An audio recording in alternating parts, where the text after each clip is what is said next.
What's up, guys? It's Chris from Be Young Performance, and this is episode 1 of Chris's Corner. So for our first biomechanical breakdown, we have Javi Martinez from Grambling State. What we're going to start with here is the back leg.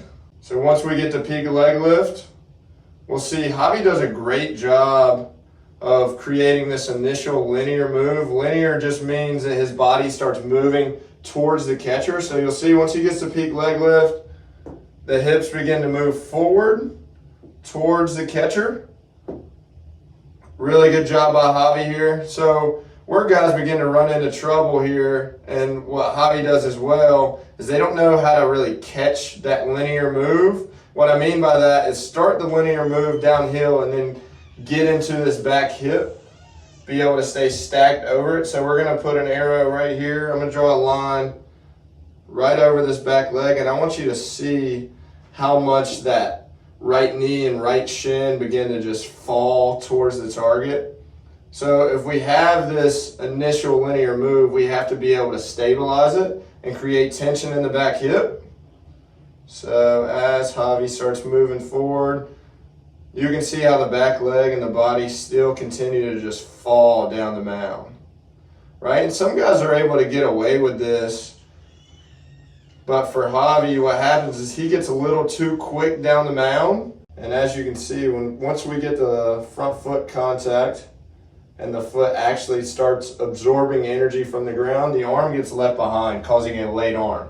So what I mean by a late arm is as the arm goes through this cocking phase, ideally we want to see the arm or the forearm and the hand be around 33 to 77 degrees of external rotation at the shoulder.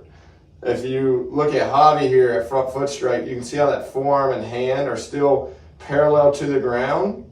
So while that is somewhat advantageous for velocity because we're able to create so much energy and get it up through the system, or it has more time to make its way up through the system, that energy also has a tendency to get lost just because of how long that arm takes to get through the throw, right? So for Javi at this point, ideally we would want to see that arm get flipped up a little bit sooner.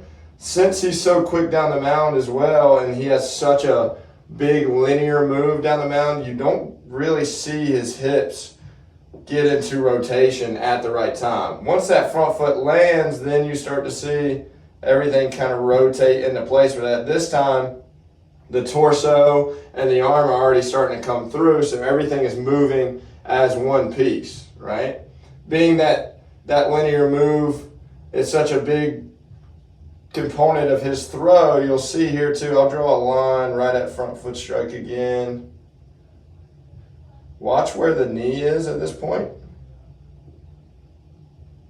And since there's not a lot of rotation of the hips in the front foot strike, you'll see how his knee continues to move forward and that linear move continues to happen even after that foot's down, right? If the hips were to rotate a little bit better, we'd start to see that front leg start to stabilize a little bit sooner, which is also going to create a bigger impact of the shoulders moving faster and the arm being able to move faster throughout the throw. So you'll see here, since he's got such a big linear move, that knee continues to move forward after a front foot strike. That's a huge leak of energy right there, right? At this point too, now the arm starts to come through after the front leg is already leaked, and then the throw happens.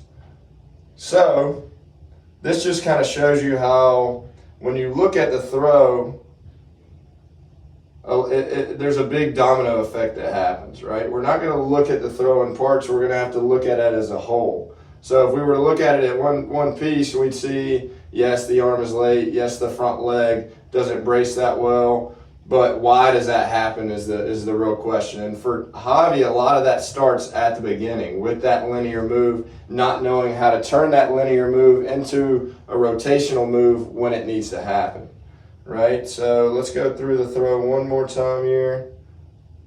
As we move down the mound, everything starts to move forward. That's great, but for Javi, what he needs to get better at is learning how to catch that load, be able to stabilize a little bit better. And with him catching that load, that'll help give his hips and his arm more time to get through, meaning if we give that time, the hips will be able to open up into foot strike. And with his long arm action, that's not really the problem. His arm action is really good, really smooth. It's one continuous loop, which we really like to see. But since he is so fast getting that front foot into place, it just doesn't have time to get up on time, right? And so a lot of times when we see guys with late arms, you'll see a bunch of compensations that go along with it. Javi also presents early torso rotation. A lot of my theory with that is when guys are late, the easiest thing for them to do is start to try to pull the arm through, right? So if the arm is drugged behind and every throw you make, you feel like that arm is lagging, the easiest way to get that to flip up is by pulling, right? So you can kind of see that here with the glove side of Javi as we continue to move forward, right? You can see how now instead of the shoulders and the arm working together, the shoulders have already started to get all the way through. So now all we have left moving is the arm, right? And also we saw how that linear move affected his front leg.